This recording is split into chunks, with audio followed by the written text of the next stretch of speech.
Hello friends. Gold, silver business అంటే మనకి jewellery shops గుర్తొస్తాయి కదండీ! కానీ బులియన్ ట్రేడింగ్ నుంచి రిఫైనింగు, డిజిటల్ గోల్డ్, జ్యువెలరీ మ్యానుఫ్యాక్చరింగ్ వరకు complete precious metal ecosystem operate చేస్తున్న ఆగ్మాంట్ ఎంటర్‌ప్రైజెస్ ఇప్పుడు ఐపీఓతో స్టాక్ మార్కెట్‌లో మన ముందుకొస్తుందండి. అసలు ఈ కంపెనీ బిజినెస్ మోడల్ ఏంటి? IPO dates, price band, issue size, lot size, అలాగే చాలా ఇంపార్టెంట్ అయిన వాల్యుయేషన్స్, జీఎంపీ అండ్ ఫైనల్‌గా అప్లై చేయాలా లేదా స్కిప్ చేయాలా? అన్ని విషయాలు ఈ వీడియోలో క్లియర్‌గా చూద్దాం. Welcome to Gopi finance Telugu. నేను మీ గోపి.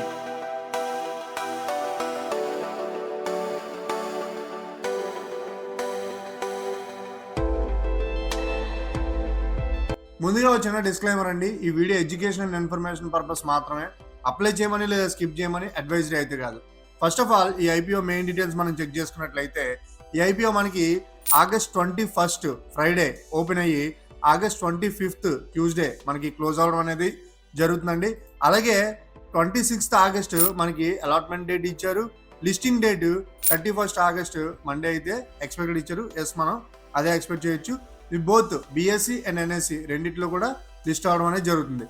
ఇక price band, lot size, issue size మనం చెక్ చేసుకున్నట్లయితే ప్రైస్ బ్యాండ్ 750 రూపీస్ నుంచి 788 రూపీస్ వరకు ఉందండి. ఒక లాట్లో 19 షేర్స్ అయితే ఉన్నాయి, 19. ఇష్యూ సైజ్ వచ్చి మనకి 825 క్రోర్స్ ఆఫ్ రూపీస్గా ఇచ్చారండి. ఇందులో fresh issue 620 crores of rupees and remaining 205 crores of rupees కూడా ఓఎఫ్ఎస్కి ఇచ్చారన్నమాట.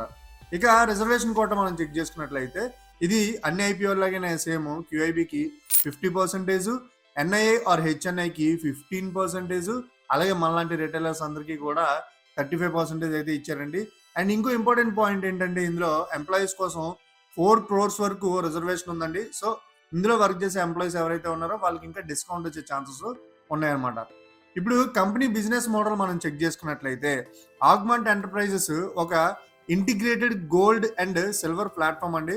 సింపుల్ జ్యువెలరీ కంపెనీ మాత్రమే కాదు, కంపెనీ ఆపరేషన్స్ లో gold and silver procurement, refining, bullion trading, digital gold, jewellery manufacturing, international sales, gold backed financial services కి technology support లాంటి multiple ఏరియాస్లో ఈ business model అయితే ఉందండి.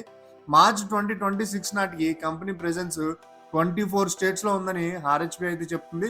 కంపెనీకి మెయిన్లీ 2 ప్లాట్ఫామ్స్ ఉన్నాయండి. ఒకటి ఆగ్మాంట్ స్పాట్, ఇది జ్యువెలరీస్, బులియన్ డీలర్స్, మ్యానుఫ్యాక్చరర్స్ లాంటి బిజినెస్ కోసం ఎలక్ట్రానిక్ బులియన్ ప్లాట్ఫామ్ అండి. ఈ బిజినెస్ ఆన్లైన్లో గోల్డ్, సిల్వర్ బార్స్ కొనుగోలు చేసి ఫిజికల్ డెలివరీ అయితే మనం తీసుకోవచ్చు. మార్చ్ 31, 2026 నాటికి 5223కి పైగా రిజిస్టర్డ్ మెంబర్స్ అయితే ఇందులో ఉన్నారన్నమాట. ఇక సెకండ్ది ఆగ్మాంట్ గోల్డ్ ఫర్ ఆల్, ఇది కన్జ్యూమర్ ఫోకస్డ్ ప్లాట్ఫామ్ అండి. కస్టమర్స్ ఇందులో డిజిటల్ గోల్డ్ కొనొచ్చు, గోల్డ్ ఆర్ సిల్వర్ సెల్ చేయొచ్చు, స్టోర్ చేయొచ్చు, ఎస్ఐపి మోడ్లో గోల్డ్ని అక్యుములేట్ చేయొచ్చు, కాయిన్స్ కొనొచ్చు, ఓల్డ్ గోల్డ్ కాయిన్స్ని లిక్విడేట్ కూడా చేయొచ్చు. మార్చ్ 2026 నాటికి డైరెక్ట్గా పార్ట్నర్షిప్ ద్వారా digital gold products 49.6 million registered కన్స్యూమర్కి చేరాయని కంపెనీ అయితే చెప్పిందనమాట. సింపుల్గా చెప్పాలంటే గోల్డ్ రిఫైనరీ నుంచి డిజిటల్ గోల్డ్ యాప్ వరకు వాల్యూ చైన్లో చాలా స్టేజ్లో ఆగ్మాంట్ ప్రెజెన్స్ అయితే ఉంది. ఇక ఈ కంపెనీ ఫైనాన్షియల్ డీటెయిల్స్ మనం చెక్ చేసుకున్నట్లయితే ఫైనాన్షియల్ ఇయర్ 2024లో ఈ company revenue approximately 34,921.49 crores of rupees అండి. అలాగే profit after tax 75.97 crores of రూపీస్గా ఉందన్నమాట. 2025లో చూసుకుంటే రెవెన్యూ 66,230.78 crores ఆఫ్ రూపీస్గా ఉంటే profit after tax 227.19 crores of రూపీస్గా ఉంది. ఇక 2026లో రెవెన్యూ 94,186.21 crores ఆఫ్ రూపీస్ ఉంటే profit after tax 348.3 crores of రూపీస్గా ఉందన్నమాట. అంటే 24 నుంచి 26 వరకు రెవెన్యూ చాలా స్ట్రాంగ్గా పెరిగిందండి. 26లో రెవెన్యూ గ్రోత్ 42.21% కాగా ప్రాఫిట్ ఆఫ్టర్ ట్యాక్స్ కూడా 227 crores నుంచి 348 crores ఇంప్రూవ్ అయితే అయిందనమాట. ఇంకో పాజిటివ్ పాయింట్ ఏంటంటే ఇందులో బారోయింగ్స్ 2024లో 54.86 crores ఆఫ్ రూపీస్ ఉంటే 25లో 21.54 crores ఆఫ్ రూపీస్ ఉందండి. అలాగే 26లో ఇంకా తగ్గి 12.67 crores అయితే చేరుకున్నాయి అనమాట. అంటే బారోయింగ్స్ బాగా తగ్గుతున్న ట్రెండ్ అయితే మనకి కనిపిస్తుంది. ఇక ఈ ఐపీఓలో అప్లై చేయాలంటే మనం మినిమం ఎంత ఇన్వెస్ట్ చేయాలి? ఒక లాట్లో 19 షేర్స్ ఉన్నాయి కాబట్టి ప్రైస్ బ్యాండ్ అప్పర్ బ్యాండ్ ₹788 తీసుకుంటే 788 ఇంటూ 19 ఈజ్ ఈక్వల్ టు ₹14,972 అయితే మనం మినిమం ఇన్వెస్ట్ చేయాల్సి ఉంటుంది అనమాట. ఇక్కడ ఈ ఐపీఓ ద్వారా కలెక్ట్ చేసిన మనీని ఎక్కడ యూజ్ చేస్తారు? ఫ్రెష్ ఇష్యూ ద్వారా వీళ్ళు 620 crores ఆఫ్ రూపీస్ అయితే తీసుకున్నారు కదండి. అందులో మెయిన్లీ 465 crores ఆఫ్ రూపీస్ని ఫ్యూచర్ వర్కింగ్ క్యాపిటల్ రిక్వైర్మెంట్స్ కోసం అయితే యూజ్ చేయాలని ప్లాన్ చేస్తున్నారండి. దానిలో భాగంగా వీళ్ళు గోల్డ్ ఆర్ సిల్వర్ ఇన్వెంటరీ ప్రొక్యూర్మెంట్లో కొంత అమౌంట్ని, అలాగే ఇన్వెంటరీని మెయింటైన్ చేయడం, ఇన్వెంటరీ స్కేల్ అప్ కోసం కొంత అమౌంట్, అలాగే ప్రొక్యూర్మెంట్ కోసం అడ్వాన్స్ మార్జిన్ రిక్వైర్మెంట్స్ కోసం మిగిలిన అమౌంట్ని జనరల్ కార్పొరేట్ పర్పస్ కోసం అయితే వీళ్ళు యూజ్ చేస్తున్నారు అనమాట.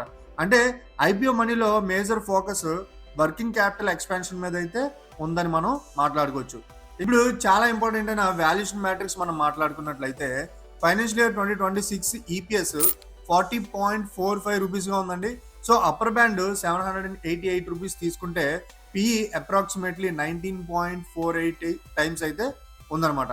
ఇక పీబీ రేషియో మనం చెక్ చేసుకున్నట్లయితే 2026 net asset value per share 111 రూపీస్గా ఉందండి. సో పీబీని మనం క్యాలిక్యులేట్ చేసుకుంటే అప్పర్ బ్యాండ్ దగ్గర పీబీ రేషియో 7.1 టైమ్స్ అయితే ఉందన్నమాట. ఇప్పుడు పీర్ కంపారిజన్స్ మనం ఒకసారి చెక్ చేసుకున్నట్లయితే ఇక్కడ ఇంట్రెస్టింగ్ ఇష్యూ ఏంటంటే company business model refining, bullion trading, digital gold, technology platform, consumer distribution all in one స్ట్రక్చర్లో ఉండడంతో డైరెక్ట్లీ కంపారిటిబుల్ లిస్టెడ్ ఇండియాలో పీర్ లేదని ఐపీఓ ట్రాకర్స్ అయితే నోట్ చేస్తున్నాయి. అందువల్ల టైటాన్, కళ్యాణ్ జ్యువెలరీస్ లాంటివి జ్యువెలరీ కంపెనీస్తో స్ట్రైట్ పీఈ కంపారిజన్ చేయడం perfect apple to apple comparison అయితే కాదనమాట. సో పీఈ చూసినప్పుడు వాల్యూస్ను ఎక్స్ట్రీమ్లీ అగ్రెసివ్గా కనిపించకపోయినా 7x పైగా PB and company operating margins చాలా థిన్గా ఉండడం వల్ల వాల్యూస్ను అవుట్ రైట్ చీప్ అని కూడా మనం చెప్పలేము అనమాట. సో ఓవరాల్గా నాకు వాల్యూస్ను ఫెయిర్ టు స్లైట్లీ ప్రీమియం రేంజ్లోనే కనిపిస్తుంది అనమాట. ఇప్పుడు every once favourite topic GMP గురించి మనం మాట్లాడుకున్నట్లయితే August 19th ఈ వీడియో రికార్డ్ చేసే టైంకి కొన్ని ట్రాకర్స్ ప్రకారం జిఎంపీ 186 రూపీస్ అయితే చూపిస్తుందండి. సో పాజిటివ్గానే ఉంది. బట్ మనం జాగ్రత్తగా గుర్తుపెట్టుకోవాల్సింది ఏంటంటే జిఎంపీ మార్కెట్ సెంటిమెంట్ బట్టి మారుతూ ఉంటుంది అనమాట. సో జిఎంపీ మీద డిపెండ్ అయ్యే డెసిషన్ తీసుకోవాలంటే చివరి వరకు క్లోజింగ్ డేట్ వరకు వెయిట్ చేసి మాత్రం మనం దాని మీద ఒక డెసిషన్ అనేది తీసుకోగలం. ఇప్పుడు ఈ ఐపీఓలో అప్లై చేయడానికి ఏమైనా పాజిటివ్ పాయింట్స్ ఉన్నాయా?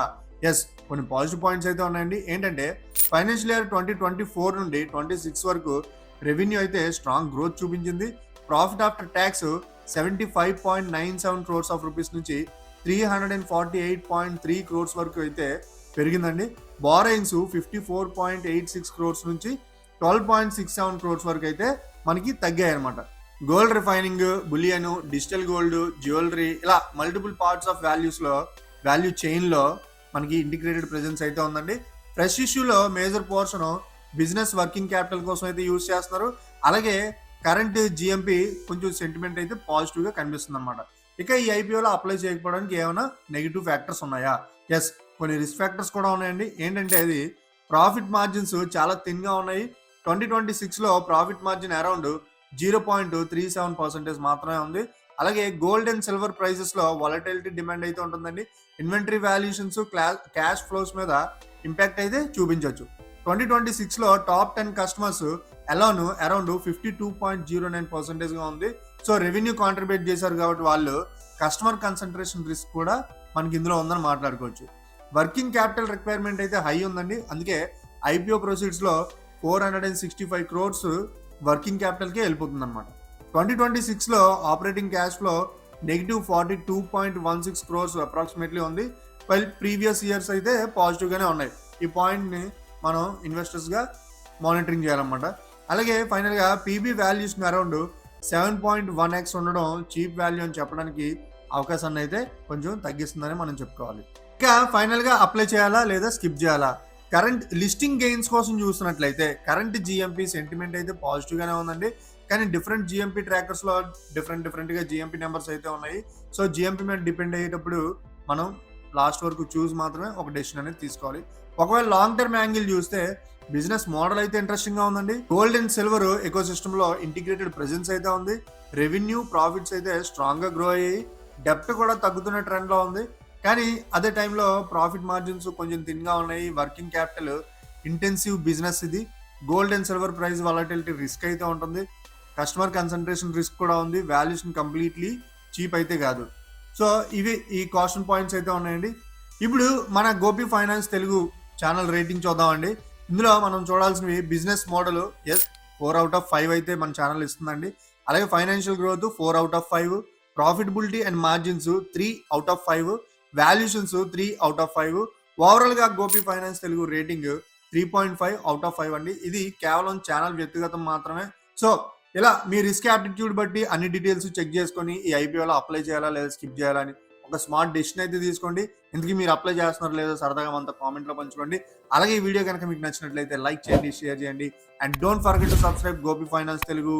నేను మీ గోపి, సైనింగ్ ఆఫ్.